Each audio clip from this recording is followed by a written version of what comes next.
years ago, the renowned explorer Jacques Cousteau described the Sea of Cortez as the aquarium of the world.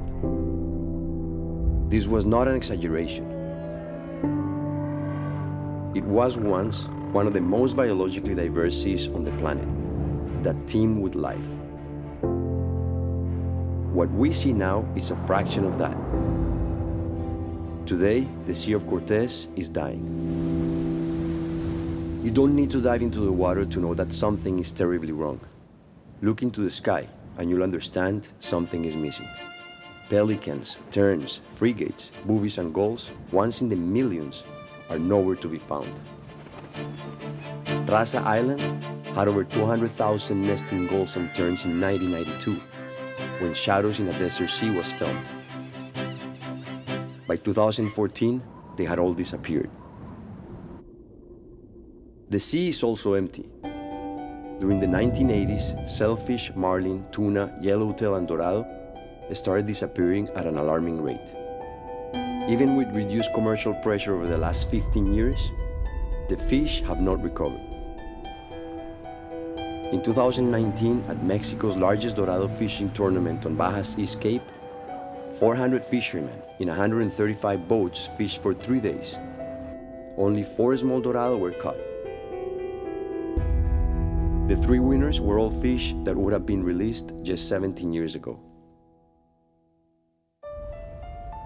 What's the culprit? Pollution? Overfishing? Climate change? Perhaps sardines and anchovies, 2 very small prey fish, have a very large role in keeping the Sea of Cortez healthy and full of life. These tiny fish play a crucial role in the food chain. All the species of predatory fish, sea lions, dolphins, seabirds, and whales depend on them. In the 1930s, Monterey Bay in California had the largest concentration of sardines in the world. Overfished, it was decimated and never recovered. The sardine factories in Mexico have had yearly catch that exceeds that taken at the height of the sardine fishery in Monterey Bay. In 2009, these factories turned over 500,000 tons of sardines into fishmeal. Even as sardine populations were collapsing, fishing pressure increased in an attempt to capture even more sardines. By 2014, the sardine populations had collapsed and still have not recovered. The factories emit massive amounts of pollution into the surrounding air and water. The sardine industry and their scientists say that everything is okay, that the fishery is well managed and healthy.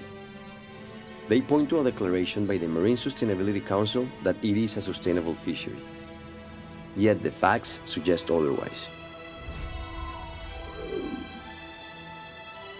What is killing the Sea of Cortez? It may be that the solution to this huge problem is found in the tiniest of fish. This documentary seeks to find the truth.